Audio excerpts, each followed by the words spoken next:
Bong Revilla tuluyan ng sumuko sa NBI matapos masangkot sa kurakot ng flood control project.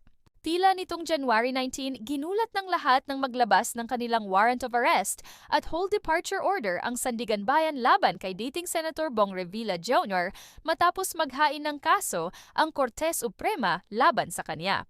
Ayon sa balita, inilabas ng 3rd Division ng Sandigan Bayan. Bukod kay Revilla, kasama rin sa inisyuhan ng arrest at hold departure order sina former Bulacan District Engineering Office officials Bryce Hernandez, JP Mendoza, RJ Domasig, Juanito Mendoza, Emilita Huat at Cristina Pineda.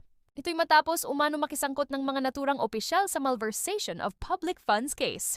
Kasunod nito, naglabas naman ng kaniyang panayam si Bong Revilla batay umano sa ilan pang kasamahan niyang corrupt sa flood control project at maging sa Department of Public Works and Highways, DPWH projects, ay pinaghahati-hatian nila ang pera upang walang sinuman ang makapansin na unti-unti na itong nauubos. Sa pagkakataon na ito ay nabanggit nga din ni Bernardo sina former Senator at Mayor na si Nancy Binay, Senator Francis Escudero, Senator Jinggoy Estrada, former Ako Bicol Party List Representative Elizalde Co, former Caloocan Rep Mitch Cahayon Uy, former San Jose del Monte Rep Florida Robes, former DPWH Secretary Manuel Bonoan at former Undersecretary Maria Catalina Cabral.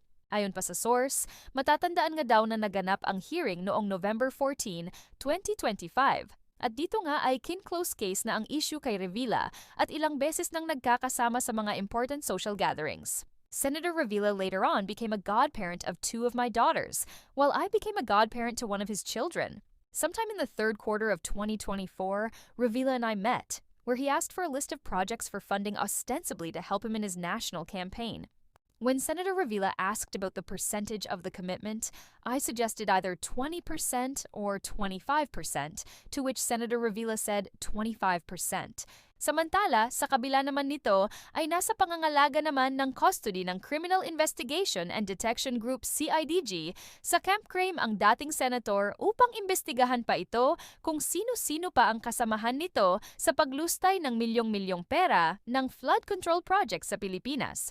Kasunod nito, nanatili namang manahimik ni Bong Revilla sa media maging sa social media matapos ang pagkakaaresto at pagsuko niya kahapon sa NBI upang pagdusahan umano niya ang kaniyang kasalanan at ninakaw na 250 million sa flood control project. Ayon naman kay Revilla, nakakalungkot po parang wala yatang due process. Pero gayon pa man, haharapin ko ito ng walang takot at alam kong hindi ako pababayaan ng Diyos dahil wala po akong kasalanan dito. Humihingi ako ng panalangin, patatagin niya rin po ang aking pamilya. Hindi ko po maipaliwanag ang nararamdaman ko sa totoo lang. Napakasakit po para sa akin at para sa aking pamilya.